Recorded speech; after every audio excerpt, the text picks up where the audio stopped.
morning, once again. So now, who knows Kriging in this room? Nice. Who knows Gaussian process? It's the same. So I will talk about the two subjects. Kriging is well known historically from an engineering point of view. It has developed by engineers. And in fact, it is based on Gaussian process, and I will so extend the concept to Gaussian process just after. So where I am in my global uncertainty quantification scheme. Well, you know, this is winter school about uncertainty quantification and uncertainty management, so it's important to talk about the subject. So I have explained Tuesday that I have a certain problem with some inputs, some outputs, some quantity of interest, a step of quantification of uncertainty, a step of propagation of uncertainty, a step of sensitivity analysis that I will introduce tomorrow. And after Thierry Klein will develop all the theory on sensitivity analysis. And sometimes I need to use something to perform this step and this step, because G is too costly, and this object is called the meta model. You can also call this surrogate model, model of the model, statistical learning model, reduced model. Anyway, meta model means that I take an approximation of G, which is inside the model, and the approximation technique the approximation techniques are based on statistical learning. Okay? To introduce this, I will introduce Kriging, but it's interesting to put Kriging in its historical concept, which is not uncertainty quantification of a complex model, which is based on spatial statistics.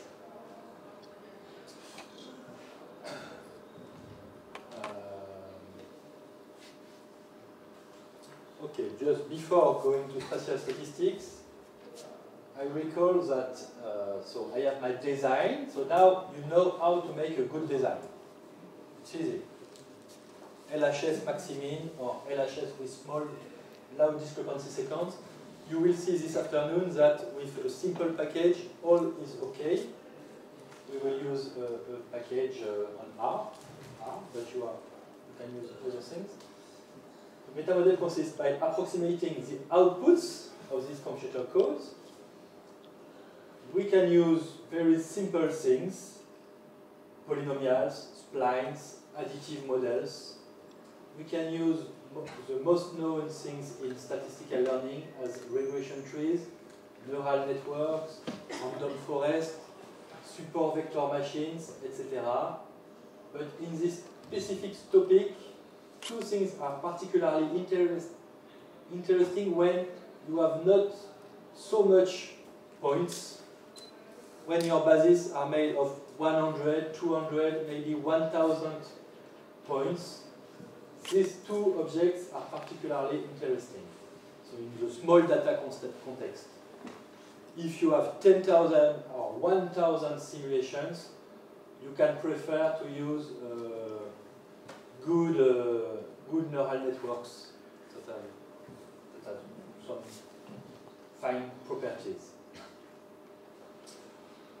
So the interest of the Kriging meta model, I will explain that it has been developed 50 years ago. The particular property is that it's an interpolation by comparison to all the other techniques, which are rather an approximation technique. You don't interpolate your point, you pass a curve in the points. So here you interpolate the right points. Okay, so it's interesting because I have said that computer experiments are deterministic, so it's preferable to pass in the point because there is no error.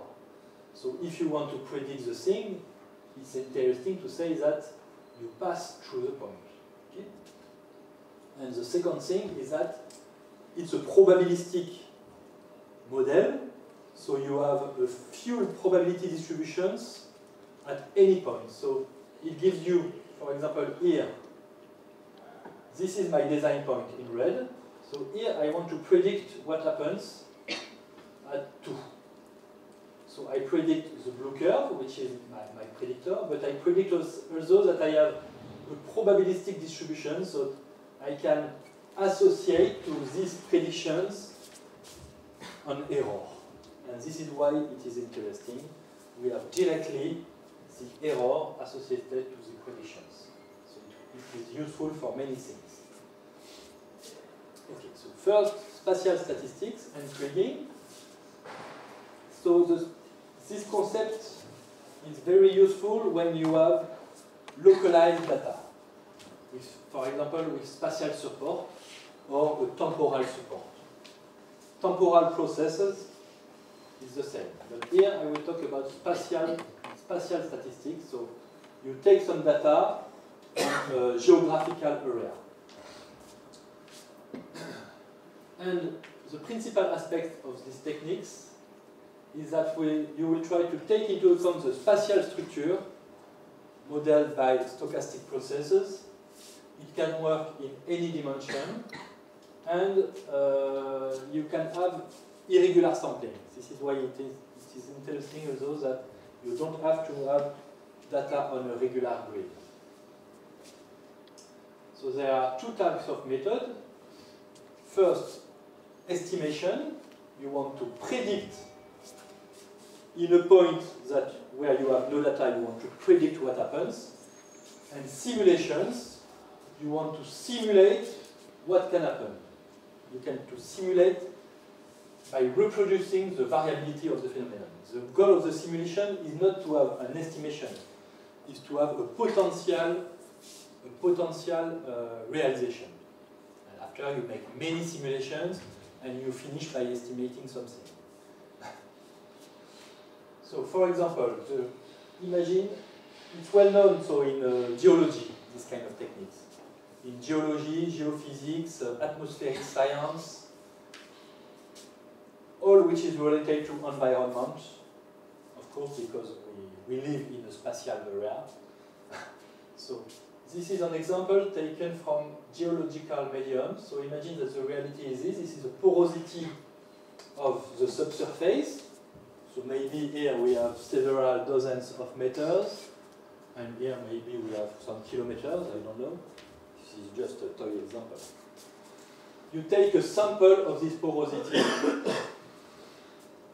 okay, and after, it's interesting to have an optimal predictions, an estimation at any point of what can happen, but you see that, of course, the estimation does not represent the reality because you have only a sparse information, and after you make a kind of optimal predictions.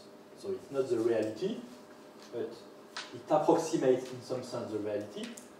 And a simulation tries to reproduce the reality, but not by approximating the reality, just by reproducing the structure, the stochastic structure of the reality. One thing more, you can also make conditional simulations. It means that you have a simulation of the reality, but you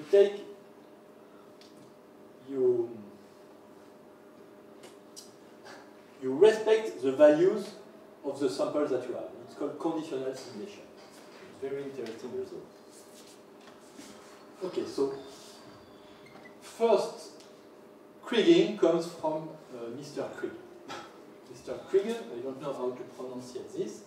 It's a South African engineer on gold mine who tried to infer, to correct some problem of bias when estimating the content of a block of ore from a limited number of samples. So you see that all these techniques come from mining problems in the 50s. And after, a French professor of the Paris School of Mines has formalized mathematically all the approach of Krige by introducing tool and And imagine that, in fact, the variables that we study is a stochastic process. So this can be strange to consider stochastic process for something which is geological, something which is fixed, but it can be conceptualized in what he called theory of regionalized variable, théorie des variables régionalisées. So random function theory applied to spatially localized data. And the variance-based estimation method, which has been empirically developed by Krigg, is called Krigg. So in the 70s and in the 80s, a lot of applications, very engineering applications, it's used for producing oil exploration, oil productions, cartography. I will show some example of air pollution cartography on the domain of materials, etc., etc. And last, since 30 last years, we have seen some development in the environment domains, the fisheries, agriculture, health, climatology, etc., etc. So, before continuing, I will try to separate the three ground domains in spatial statistics. Geostatistics lies with data sampled in a continuous domain. It means that you have a spatial domain, and at any point you have a value about the variable you study. So it's different than what we call spatial point processes. It's another theory. I will not talk about this, but spatial point processes are important when you study data whose main information is carried by its coordinates. For example, the size of the trees in a forest. So you don't have trees everywhere. You have trees only where you have trees. Okay, so there is another information. This is the coordinate of the trees, and after I have forgotten the term. After, so you have the age of the tree, and this is another. This is the marked point process. You have spatial marked point process, mean point process, with a mark, which is the size of the tree, and spatial because it is spatial localized. And another field which is treated in the domain of image analysis is when the data are related to a network. So a grid, a well-defined grid, very fine. So it's treated in all the domain of image analysis, and you can trace this by Markov random fields. Okay? So I just talk about this subject. The main tool of the Kriging process consists just, it's a very simple idea, to take a predictions in the spatial location U, taking into account all the data we have. So here we have 8 data localized from U1 to U8, and you make a combination of the values, linear combinations, you see. N is 8, lambda I are the weights that we have to compute, and these are the values that we have at the different points. So we predict the new values by a linear combination of the values. The two main properties are this. So we put this in a probabilistic framework. We say that Y is a stochastic process. So now we can provide some stochastic operations. First, we say that we don't want any bias on the estimation. So the expectation of the predictions minus the reality that we don't know is equal to 0. And the estimation is optimal in the sense of minimal variance. So the error is minimal. This is optimal because the error is minimal. So the variance of the predictions minus the reality is minimal.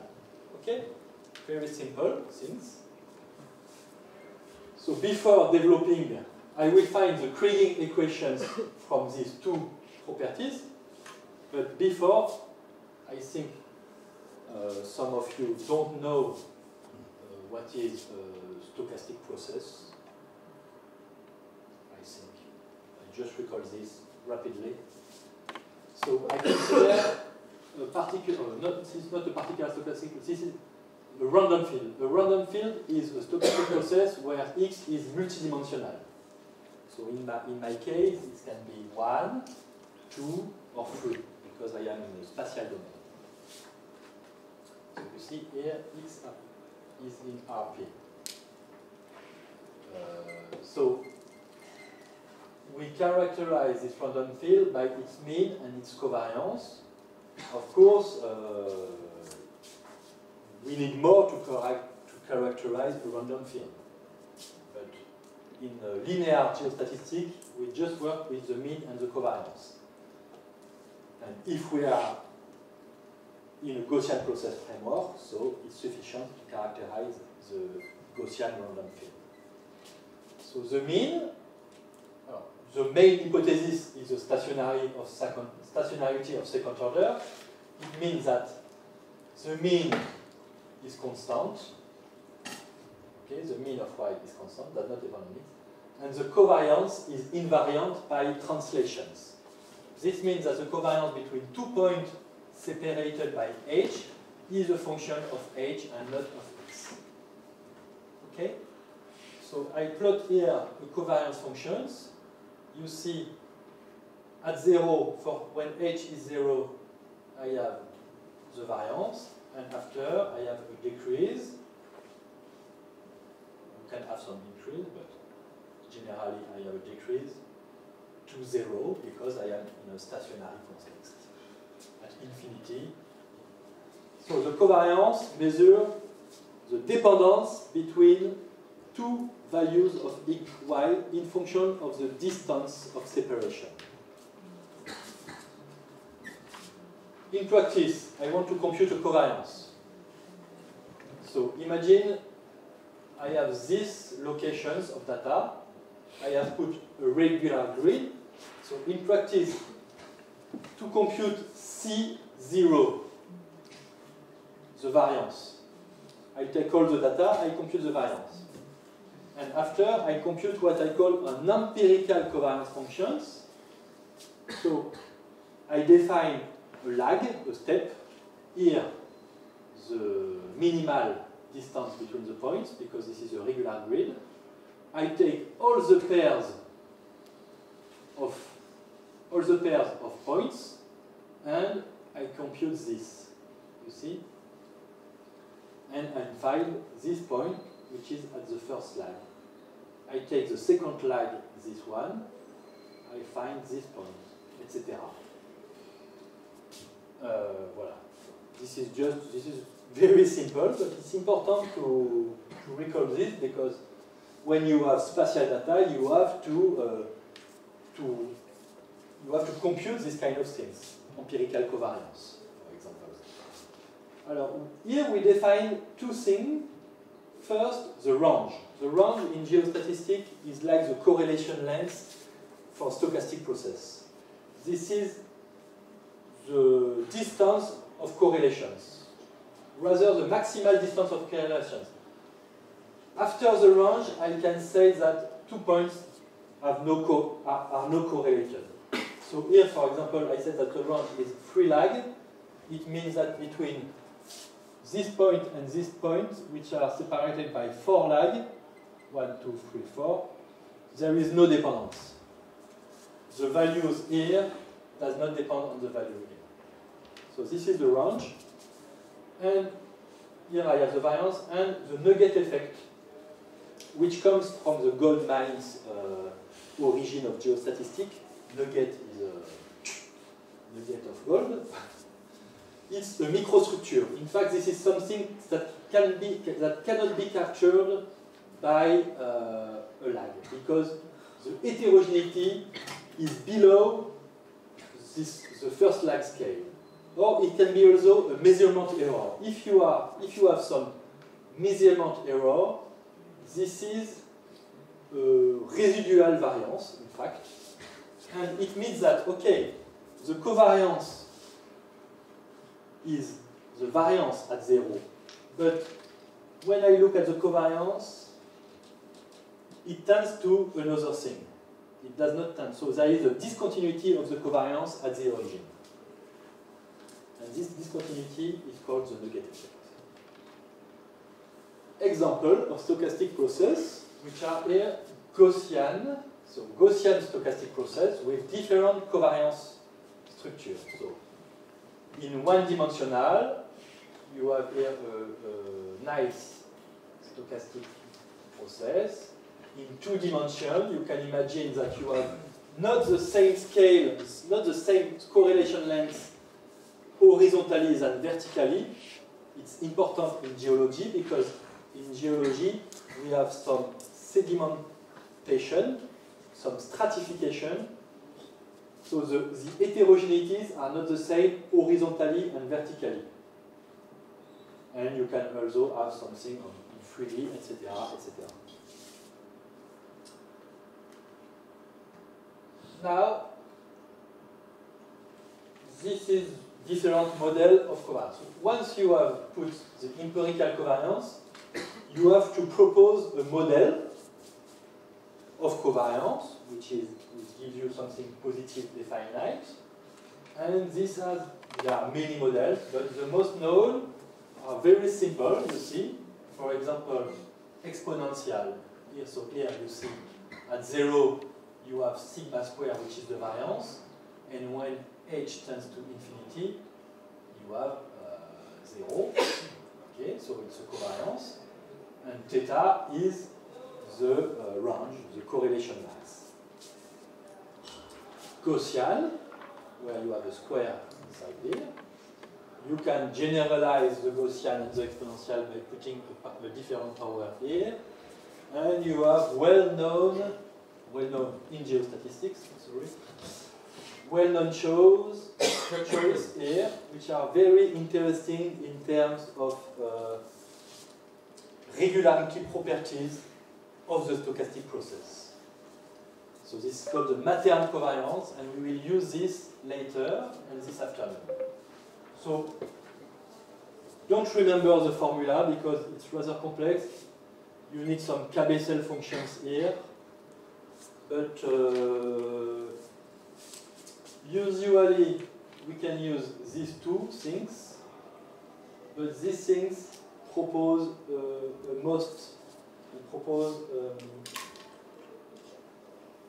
kind of generalization of these two situations. So it's more flexible. Some examples. Now, here I have just shown image of Gaussian process, of Gaussian random fields. Now I put Gaussian random fields with certain covariance structure. So here this is a Gaussian random field with a Gaussian covariance. Okay, so two double Gaussian.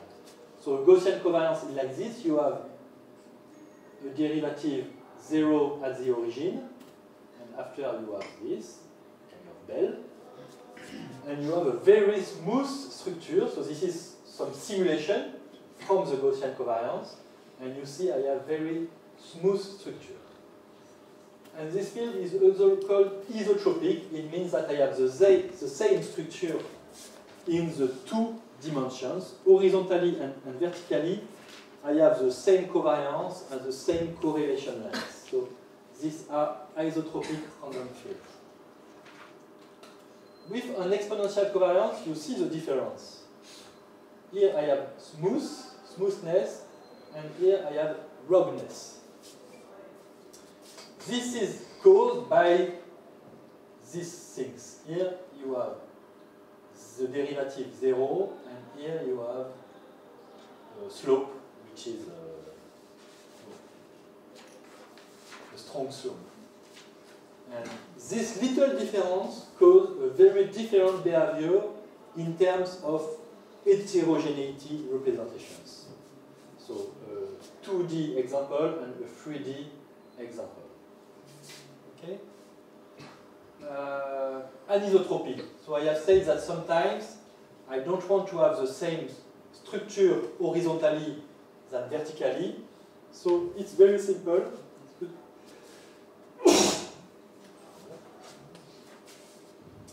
just have to differentiate the correlation length in each dimension. So here you see I put a sum on the D is the number of dimensions. Here it's 2, D is 2. And so I differentiate theta 1 and theta 2. For isotropic random field, I have the same theta. And here I said that I have a different theta. So theta 1 is a kind of correlation length in the horizontal dimension. This is the scale of heterogeneity, in fact, physically, if you want to interpret this physically. So you see this kind of lenses, and you have a scale of heterogeneity, and vertically I have another scale, which is smaller, you see? So you can represent a various type of random media with this kind of techniques. So now I come back to the Kriging interpolations. If it's okay with all these concepts, this is a very quick overview of what is a Gaussian random field, of course. But we need this for after. I repeat. I want to now the Kriging is the best linear unbiased predictor. I have said that I made a linear combination of my data. I come back up here. Linear combination of my data. Remember this formula.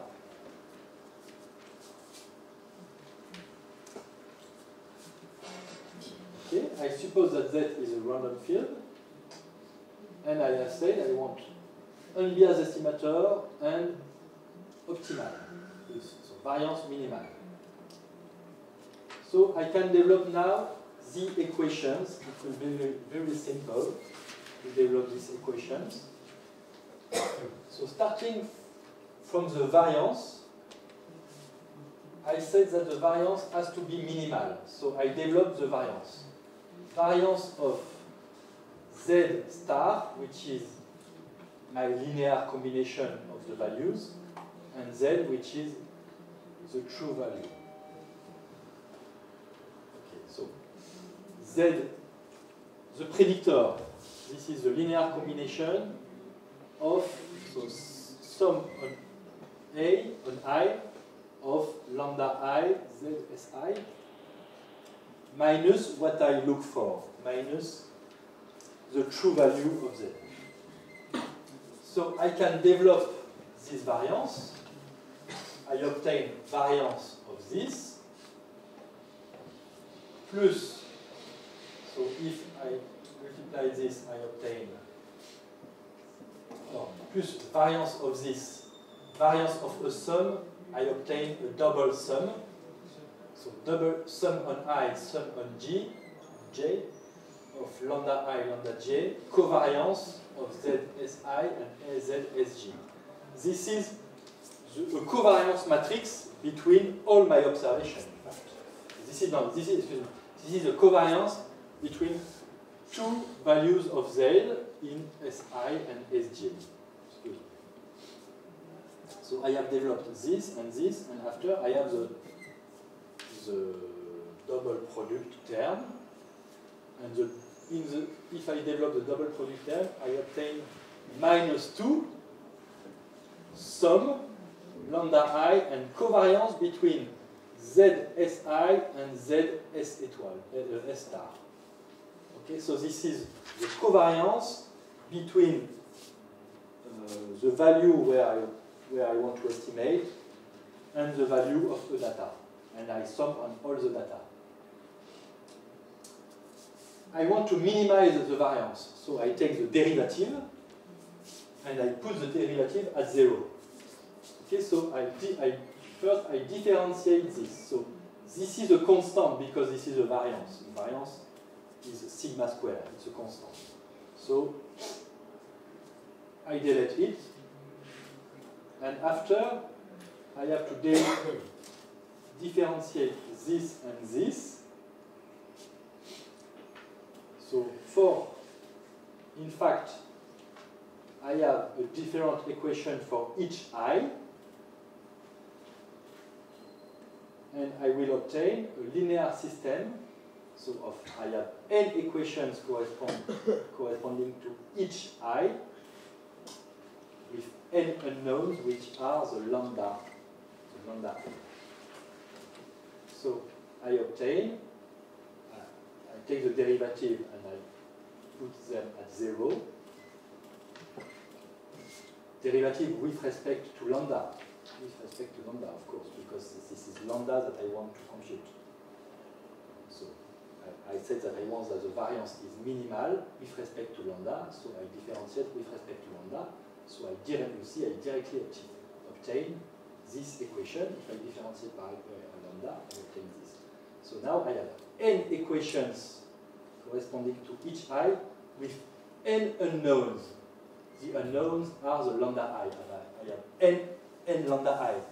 I have said that I want to predict this from the n data. And so I have one weight for each data. Okay? So linear of n equation with n unknowns. I can put the matricial form of this linear system, which is these things. So here you see I have the vector of covariance. This corresponds to this term. This is the covariance between each observation and what I look for. Z1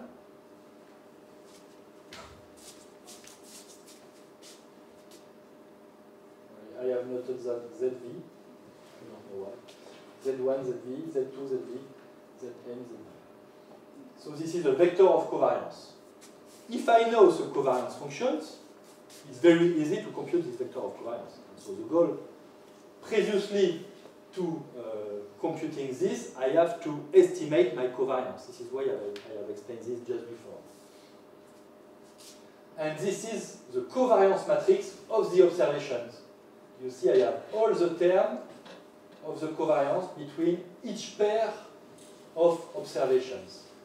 So if I know the covariance functions, I can also easily compute this matrix. Okay, so I have this very simple linear system. K lambda equals small k. So k and small k. So if large k is positive definite, which is the case because it is based on a covariance function model, so I have no problem. The goal of the covariance function model is to ensure this property of positive definite. I can obtain this. After, by putting so the lambda in my system, I finally obtain the two formula. My predictor, now I have changed my notation, this is Z hat. Z hat at the location S star. This is the predictor, this is the mean value, in fact. So you have here the operation between matrix and vector. And this is the vector of observations, Z. Zx1, Zx2. I haven't introduced this notation. This is the vector of observation, Zx1, Zx2, Zxn. And the variance so the error, the variance between my predictor and my true value is also known. This is this term. We can obtain this by directly replace lambda inside the C. So you see here, it's interesting because here it depends on the vector of observation, of course, but here you don't see Z. There's no Z, there's only the covariance matrix, the variance, and the covariance vector. So it means that the Kriging variance does not depend on the Z values. So the error does not depend on the values. It's strange, but it's like that. And so it's interesting because you can think that you don't need, if you know the covariance structure, you don't need the values to know the Kriging variance. So you can use this Kriging variance to put some points where where the estimation are the most imprecise.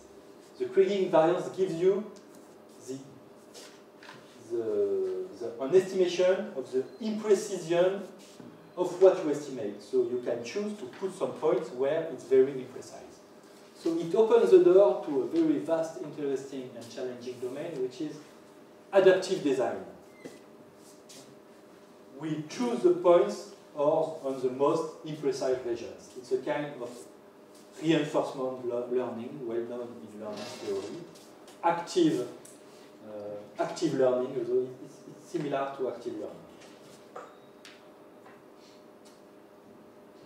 Alors, I have just explained a very simple case of Kriging, which is known as the simple Kriging, which is when we know that the mean of the stochastic process is constant and known.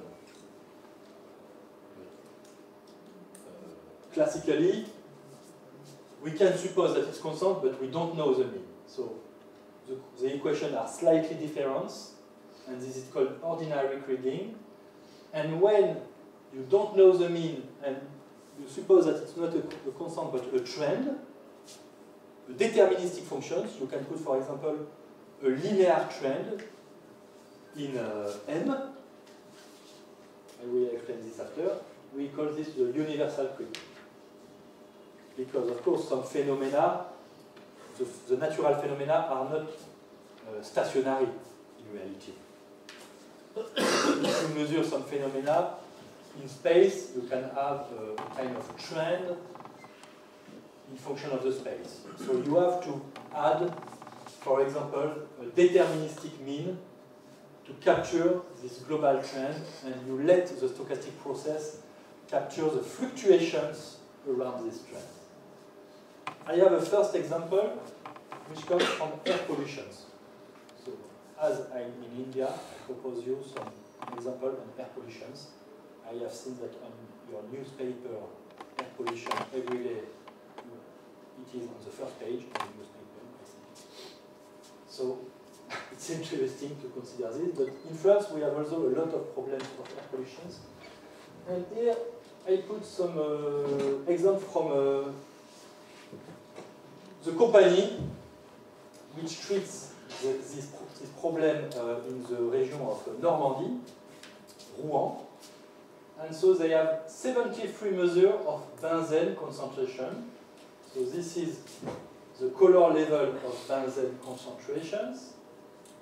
The points are here. This is the river.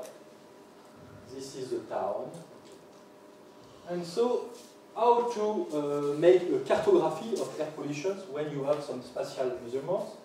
There are some very old techniques that I will not describe. Polygonal, average mean, and inverse square distance. It means that you put more weight when you want to estimate here. You estimate with the data which are in the neighborhood, and you put more weight for the data which are close to where you want to predict. So it's like Kriging. This kind is like Kriging, but you don't take the stochastic structure into account. You just take the distance between the point and the data point. So, okay, this is the three classical methods, and now we want to propose Kriging. So first we have to compute the covariance structure. So, and this covariance, of course, we estimate it from the 73 measurements. So in geostatistics, we not deal with covariance, we deal with something which is called variogram. It's a kind of reverse covariance. This is the formula of variogram. It's the same thing. So the variogram, gamma, is the variance, C0 is the variance, minus the covariance. So instead of having something like this, you have something like this. Okay, so it's the same. But it's more general, in some sense that I will not explain. So this is the two theoretical model, just to explain. So with the variogram, the variance is the limiting values that the variogram reach. The nugget effect is the discontinuity at the origin. Here you see that the nugget effect is the discontinuity here, and now it's here. And here you have the slope at the origin that you define. And you have the range, which is here. This is the distance, the range, the correlation length is the distance where you can consider that the covariance is quasi null. So here, this is the distance where the variogram has reached the variance. So in practice, I don't have all the jobs that you have to do, but it's rather difficult. But the software does the job for you. You have to find some lag, some distance between pair of points.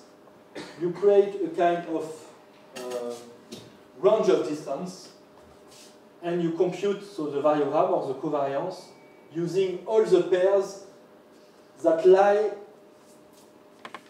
inside this range of distance. And the goal is to find this point. Okay? So you use the formula that I have shown for the covariance. This is a simple formula. Okay. Just the formula of the covariance.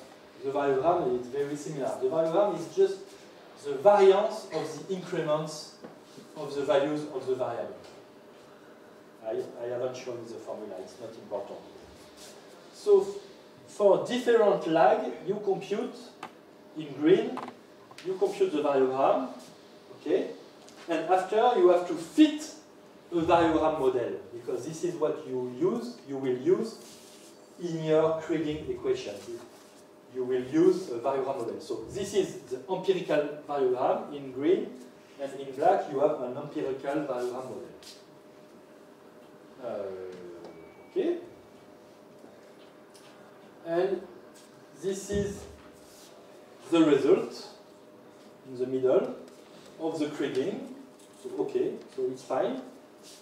You have this result.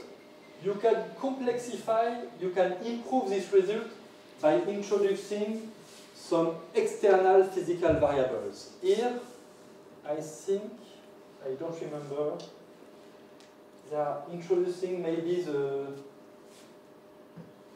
the density of populations. They said that, okay, but I know that my concentration of benzene depends on the density of populations in a linear fashion.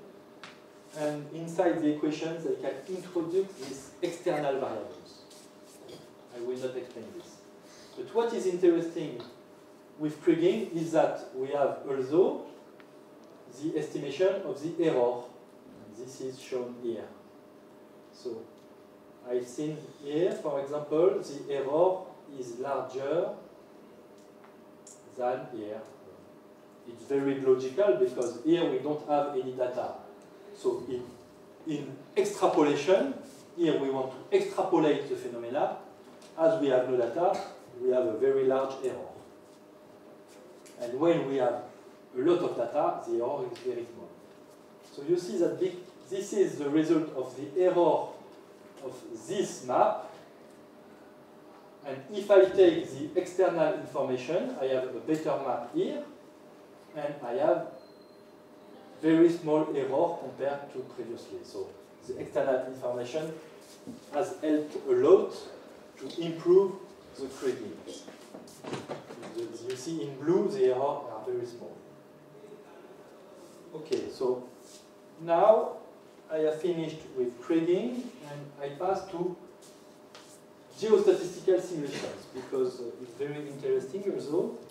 In fact, it's a real challenge to explain you all this technique in 1 hour and a half, but I try to do this.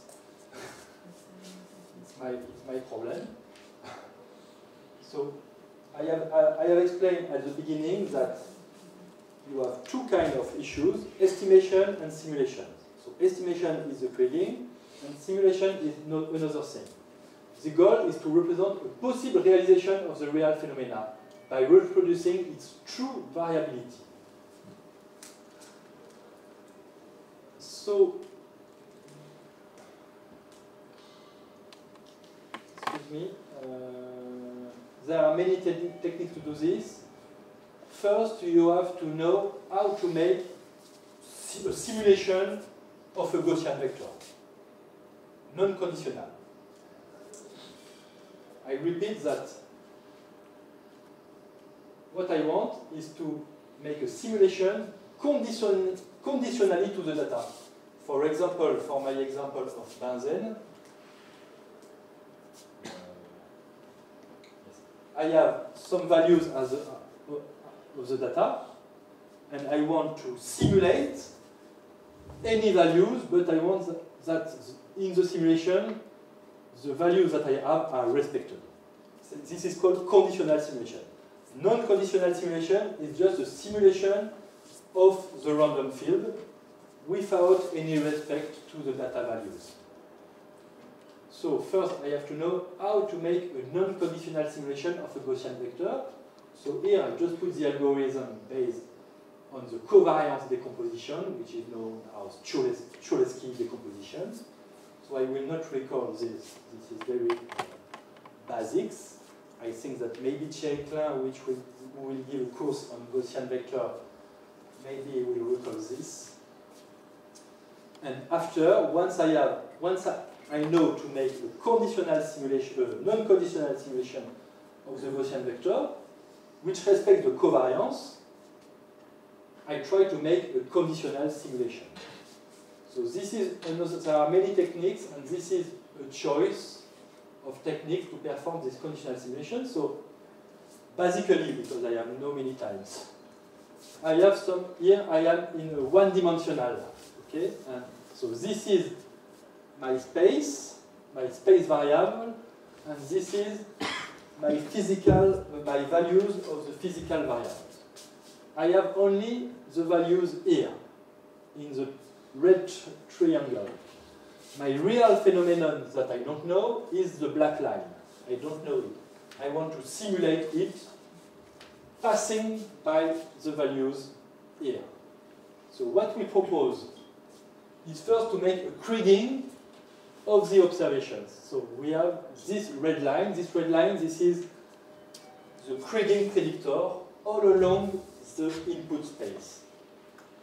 After we make, okay, we have this, we let this, we make a non-conditional simulation. I have said that I know how to make a non-conditional simulation of the black curves. I have estimated the covariance with the data points, and I make a non-conditional simulation. This is this black curve. You see, this black curve doesn't pass at the same value than this triangle. But what I have to do is to take the same locations of the triangles, and I take the values of the non-conditional simulations at the same location of the triangles. And now I make a kriging of these non-conditional simulations. So this is the red lines. And now I take the residuals between the black curves and the red, so this minus this, so this minus this, so I have a kind of centered process, not non-centered. I have, when I take this minus this, I have a process which reproduces the variability of my reality, and the value is 0 at each location point, because this minus this is 0 here, here, here, here. So I just have to add this residual process to the kriging, because the kriging, I have the good values at the locations. Okay? And I find a conditional simulation. So it's a kind of magic. And this is the blue curve. So you can look at the blue curve and realize that the blue curve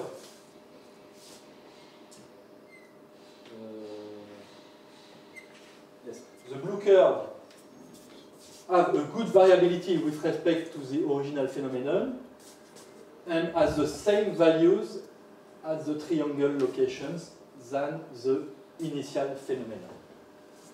I have no time to re-explain this. This is just to explain that it's very funny. I find this kind of techniques. And so the idea is to make many simulations after. So one example, what is it is useful to make conditional simulations. So this is a very funny example from Denis Marcotte in Montreal. Well-known example. Imagine that I have an engineering problem. I have to put a cable at ocean bottom. Okay, put a cable, and for this, I need to know the length of the cable that I bring on my boat. Okay, and I don't know the profile of ocean bottom. So, what I do is some probing. I probe. I think it's exact. I take some values with sonar, or I don't know, sonar or other thing. And I have so some data points in red of my depths of my ocean. In black, this is the reality that I don't know. So here there is an exaggeration between the horizontal scale and the vertical scale. In the horizontal scale, I have 100 kilometers, and here I have 5 kilometers. Yes. This is 5 kilometers, and this is 100 kilometers. Okay. So I know the red point. So you say me, what do we do? Simple kriging. I make a kriging between this, and so I have a kind of estimation of the profile of the ocean depths. And so after, once I have the kriging of the depths, I can easily compute the length of this curve just by taking, I don't know, by looking at the curve, and I compute all the lengths of the curve. However, here you find on this example, the true length of the black line is 110, and the kriging curve gives me 104.6. So some cable will be missed if I just take this length, and I have this. So a big problem for the engineer. Maybe. Okay. So what is the problem? The problem is that the kriging make a kind of smoothing of the depths. Okay, the smoothing of the depths. We cannot reproduce the maximal and minimal values. In fact, we cannot reproduce the heterogeneity of the depths with kriging. So the good solution would be to make some conditional simulations which aims to reproduce the variability. So in blue here you have some conditional simulations. Here one and here another. You see? So these simulations pass through the data. Okay? It's not reality, it's not optimal, but these are simulations. So finally, as usual, you make Monte Carlo simulation, but now it's a Monte Carlo simulation of a stochastic process. So here I put my 1000 Monte Carlo conditional simulation of the ocean depths. For each curve, I can compute the length of the cable, and so I have 1000 lengths, and I can look at the histogram of this length. Okay?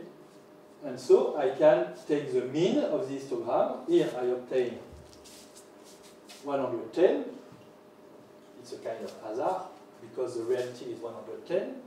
But what is interesting is to take a confidence interval Now I have considered finally the uncertainty about the sampling, the lack of sample, with this technique, and so this uncertainty is reflected by a confidence interval around the length of the ocean bottom.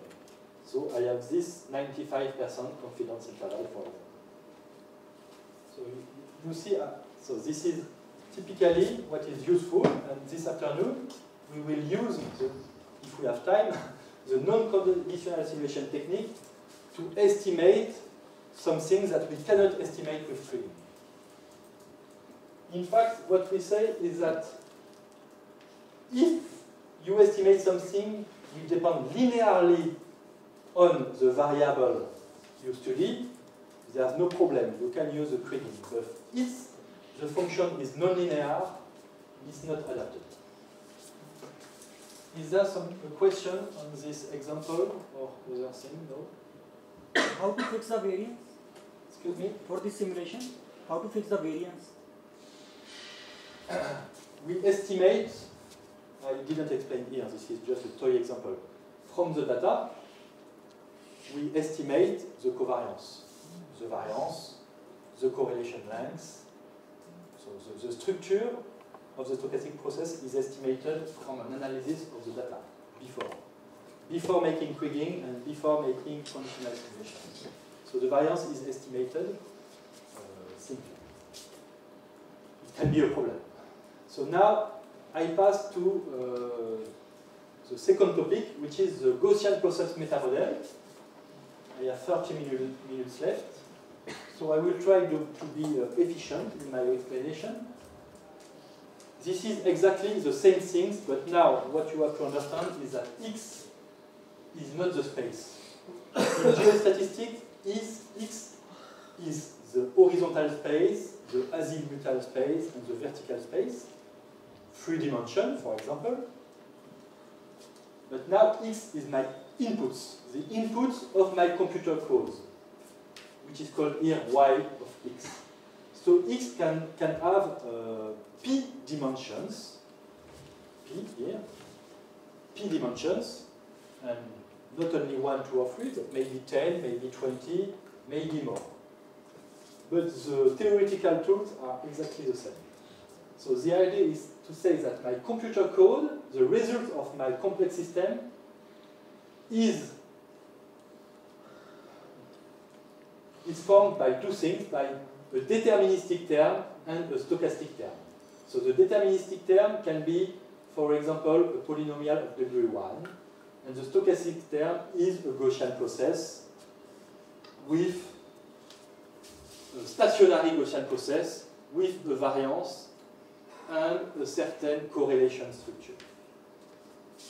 For example, here I have put a Gaussian covariance structure. Okay, so maybe there are too many details because I have no time to develop. So the main message is that I have this thing. These are the same equations than previously, than for the kriging, but developed from the Gaussian process theory. In fact, we retrieve exactly the same equations. Previously, I have explained the equation from the best linear unbiased predictor. By minimizing the variance of the error, I have obtained the kriging equations. But if you consider a Gaussian process and the distribution of the conditional Gaussian process, the conditional Gaussian process is a Gaussian process conditioned by the observations that I have. You have again a Gaussian process, and you have a theory which gives you exactly the same equation as before. So here you can observe. I have other terms because I have complexified my model. I have added a deterministic term that I hadn't before. So I have my deterministic term here, and here I have the same thing. I have my vector of observations, and I have the inverse of my covariance matrix, the covariance of the observations. And here I have the vector of covariance between where I want to predict and all my data. This is the same equation. So, illustration. Imagine I have one input and one output. I have 2 points. So I have the mean, the Kriging mean, and I have the standard deviation. So note that the Kriging error is null, is 0 at the observation point. Because I have said that I have the exact value at each observation point. So it's logical that my error is 0. And the error increases when I am far from the observation points. So, as I said that I have a Gaussian process, I know that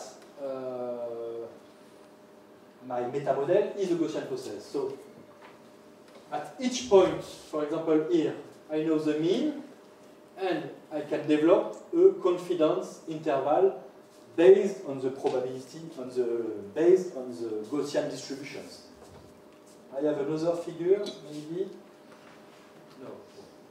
I said, in fact, here, imagine that I just want to look what happens here. I have a Gaussian distributions with a certain mean here, and if I take the 10%, the 5 and 95% quantile, I have a 90% confidence interval. If I, yes, I have shown this here, in the Gaussian. If I add 1 point now here, where the error is maximal, for example, it can be a good idea. I add a point here, so I take a new values of my real phenomena, I put here, and I update my meta model, which is now this curve. So you see that the error, the sausage, we call this a sausage, off, it's 0 here, and I have this residual error here. And so the idea of this kind of things is to make an adaptive design. We add some runs, we add some points where the error is large, and the goal is to converge, to minimize the Kriging variance, the Kriging error. If we put an infinite number of points, it is proven that it converges to the true value.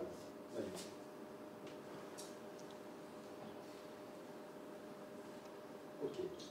I will pass this slide because I have hidden a lot of things. I know. I have hidden a lot of things. I have hidden here.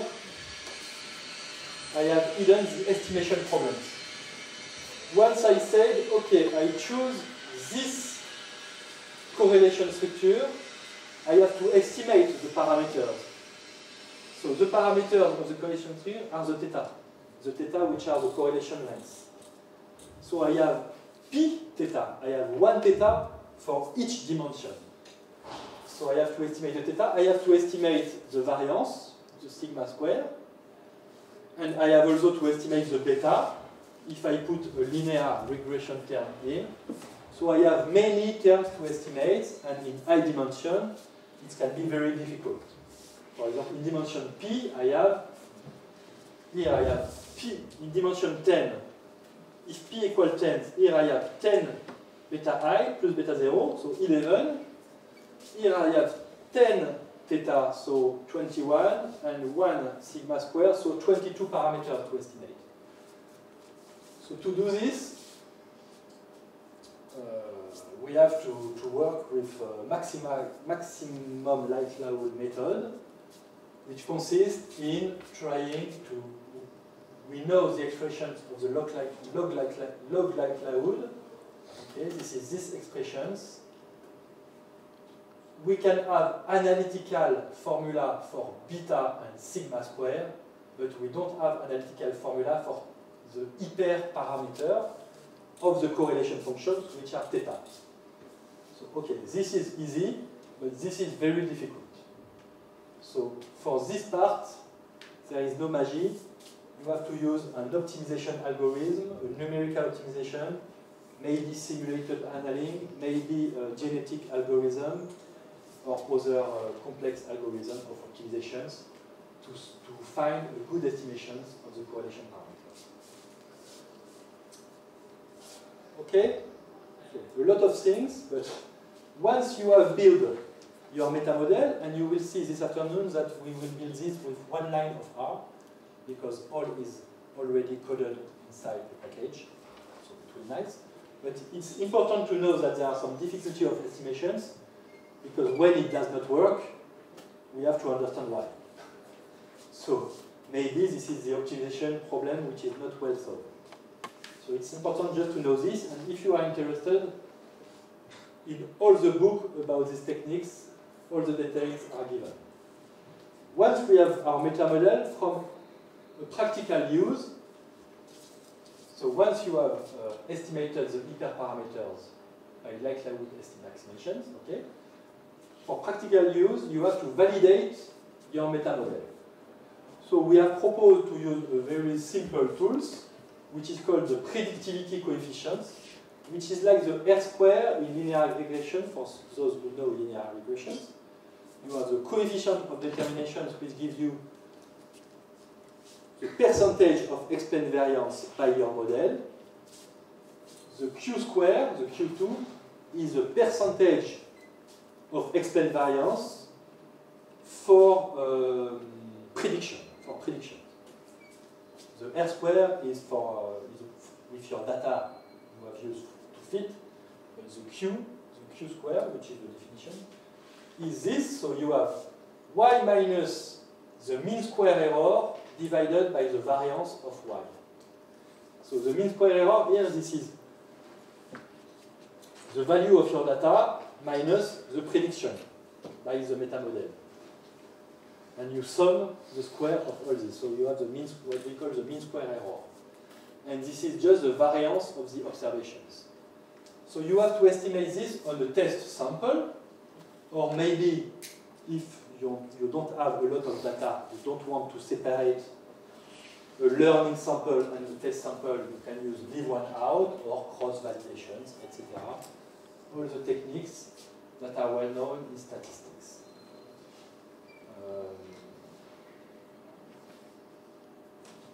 Do you know leave one out? Nobody knows? 1, 2. So I can explain because it's important. It's very simple idea and interesting. So it consists in separating your learning base, so your observation base. You omit one point, you left out one point, you estimate your model, and so you can predict the points that you left out. And so you have one residual for the first point. So you take the first point, you model with respect to the n minus 1 other point, and you have one residual. You do this for all the points, and so you will have the n residuals. And these are some prediction points because you don't use them in your learning process. Okay, so this is a very important criterion, but of course we can look at other criterion to validate the meta model. Some example, interesting example, because here I look at the effect of the hyperparameters theta, which are the correlation length, and sigma, which is the variance. So imagine that your true function is this sinus. So this is the black curve. Imagine you sample these functions, so in one dimension, at 1, 2, 3, 4, 5 points. Okay? You build a Gaussian process, a conditional Gaussian process. The mean, the kriging, the mean is in blue. The confidence bounds are in red, 95% confidence bounds. Okay. And this has been built with sigma 2, sigma square 1, and theta 0.2. Now, I want to know what happens when I decrease theta, it means that I increase the correlation length, because I just recall my formula. Theta is here. Theta is not in the denominator but in the numerator. So if I decrease theta, I increase the correlation length. And what does it mean, the increasing of correlation length? Increasing the correlation length means that I say that I have a full dependence at any spatial distance, the full dependence of my data at any spatial distance. So finally, it will give me this, because I said, in fact, that my process is constant. A full dependence means quasi-ly, means a quasi-constant process. Okay? Full dependence means that one data and another data are completely correlated, so they are the same. So you see the blue line here, quasi-constant. You have a small discontinuity here because I have some values, and so the process has to respect these values. So it takes the mean of the value, but at each value it puts a little discontinuity.